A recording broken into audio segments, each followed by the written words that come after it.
Welcome back to Focal Point, AFR Talk. I'm Brian Fisher, your host. Rob, let's grab clips 9 and 10. We'll run those back to back here and then go to the phones. Just playing Chris Rock with his appeal to white people to vote for the true white president in the race, Barack Obama.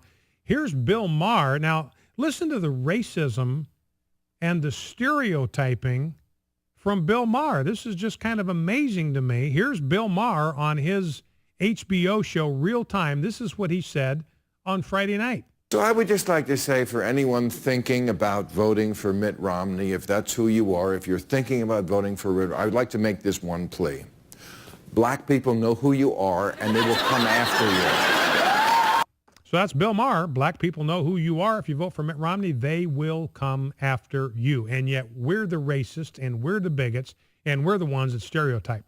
Now here's a black pastor who has come out against Barack Obama because of his stance on the values issues and has received death threats as a result. Let's listen. But I'm going to support people who support life, who supports marriage between a man and a woman. Smaller government supports Israel. Goodell feels so strongly he's traveled the nation to promote traditional marriage. His outspoken views have not only drawn criticism, but even death threats. Why don't I have the right to stand up and speak my values without being hated on? They're getting it all mixed up. I'm voting for values, my commitment to the kingdom of God.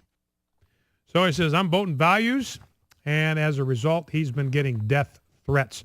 Well, let's go to the phones. Let's start with Christine in Goose Lake, Iowa. Christine, welcome to Focal Point with Brian Fisher. What's on your mind? Hi, I just have one comment and then a question for you. Yes. And the comment is this: we must not, as Christians, confuse justice with revenge. And if he's saying to vote as a revenge, Christians don't take revenge. They leave vengeance to the Lord. But justice, and you were speaking of the 4 persons killed in that Libyan attack, then that would be justice, not revenge.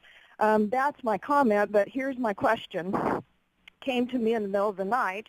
If he purports to do revenge, if he loses this election, will he then, as under executive privilege, release a bunch of terrorists or would-be terrorists that have been imprisoned, particularly Guantanamo Bay people that they wanted to bring near my home to Thompson, Illinois prison?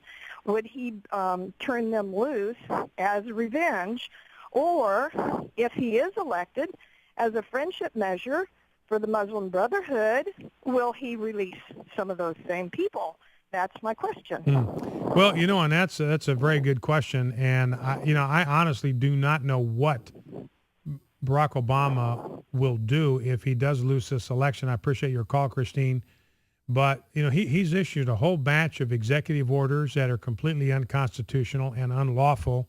The Heritage Foundation has listed 40 separate occasions where he's ignored the law or disregarded the Constitution or disregarded Congress, simply ignored them, gone around them, set aside the law, set aside the Constitution to kind of impose his own view of what American society ought to be like. Now, you look at the fact where he'll have nothing to lose. He will have executive power from November 7 until January 21st or 20th, whatever the day is.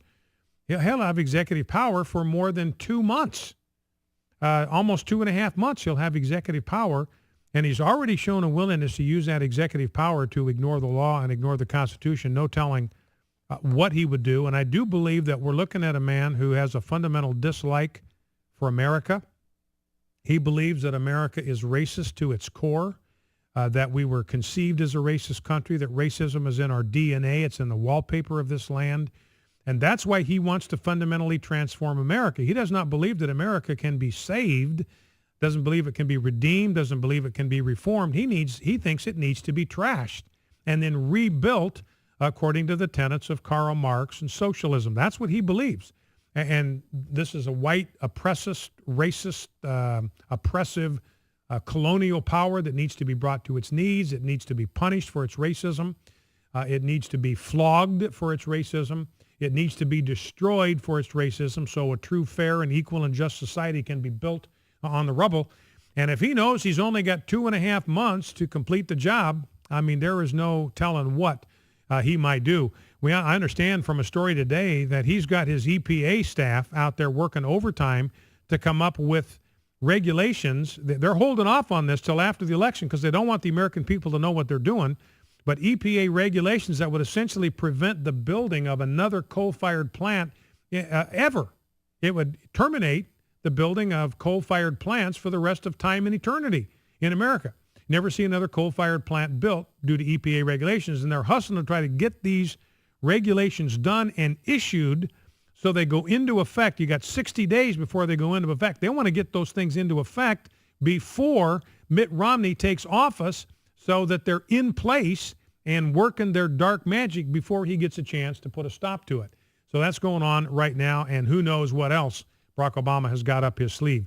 Let's go to Jared in Victoria, Texas. Jared, you're on Focal Point with Brian Fisher. What's on your mind?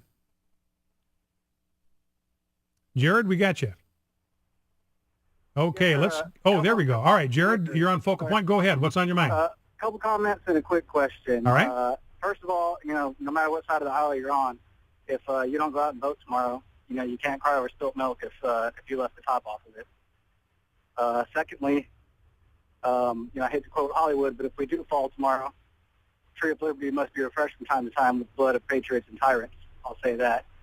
And my question is, I believe it was on this program last week, I heard something about the hacker group Anonymous was supposed to bomb a government building or something like that today. I was wondering if you guys had any follow-up to that.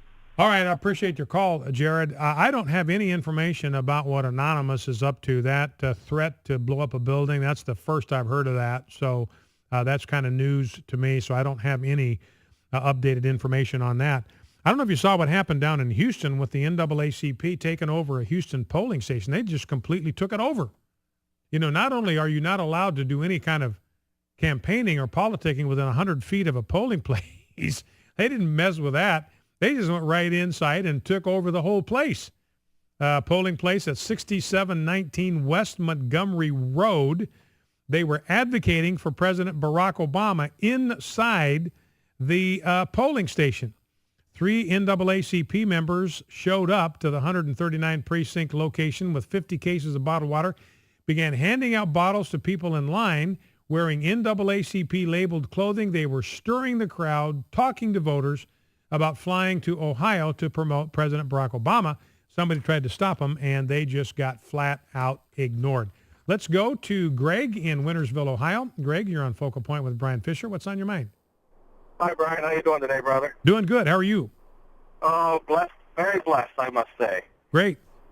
I got a quick comment and I got a question. First of all, my wife and I would like to send all of our love and prayers out to the Marvin Sanders family. Yes. We know he went home to be with the Lord this morning. We just love on Marvin. And appreciate that. And what we're going to do, Greg, the last segment of the program today, I'm just going to play some sound bites, some favorite sound bites from Marvin's time on the radio. And we do want to pray for his family. Marvin Sanders, longtime presence here in the AFR radio network, was a sidekick of Tim Wildman's on Today's Issues for 18 years. Much loved presence here on American Family Radio. He's gone home to be with the Lord. We want to pray for his wife, Donna, for his daughters and his grandchildren. And we'll do that. We'll finish our program today by taking some time to remember Marvin Sanders. So we'll look forward to that. So I appreciate, Greg, I appreciate your words of concern for Marvin's family. okay, and I look forward to that. My question is, as we all know, the next president's going to, get to appoint 2 to 3 Supreme Court justices. My question is, do you think any of those justices would put off their retirement if they don't like who's our elected president, so that they could get the right people in there to take their place? Yeah, I do, Greg. As a matter of fact, I think if there's a liberal Supreme Court jurist, and we've, Ruth Bader Ginsburg has been in ill health. She's pushing 80.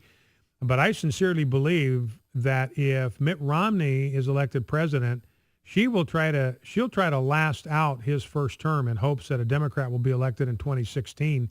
They'll have to carry her out on a stretcher, I believe, just because she would want to deprive Mitt Romney the opportunity to appoint an originalist judge in her place. So yes, I think that is entirely possible.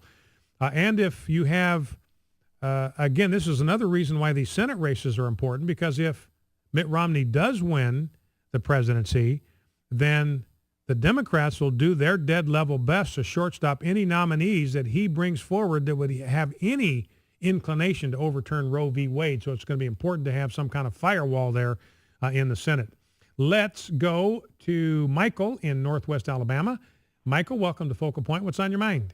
Good afternoon. I have a big question about the Hurricane Sandy and 2 or 3 short comments. First of all, I wish that most of them have to do with Focal Point itself. I wish that you all would play fewer sound bites during each episode. That would give the listeners more time to comment or ask questions, or better still, invite the listeners to come on when you're talking with an expert or a spokesperson from another news service or from a nonprofit organization, usually towards the beginning of your show.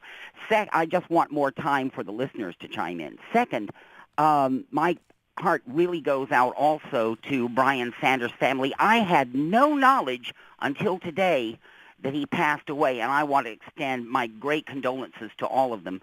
Third, my main comment was that 3 weeks ago I mentioned something to you, and I apologize deeply that I talked too long, but then I've forgotten what the topic was. I heard the gentleman who came in after me say, well, I'll try to make this brief. The other man didn't.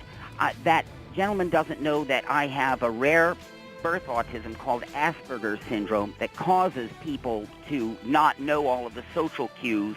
Ann Coulter said something on Twitter, her own opinion. Well, Michael, speaking of social cues, I am sorry, my friend. We are up against a hard break. We got the news coming up. Nothing I can do about it. Appreciate your call. Appreciate you weighing in. We got to take a break for the news. Focal Point, AFR Talk. We'll be right back in 5 minutes. Don't go anywhere. American Family Radio, AFR Talk.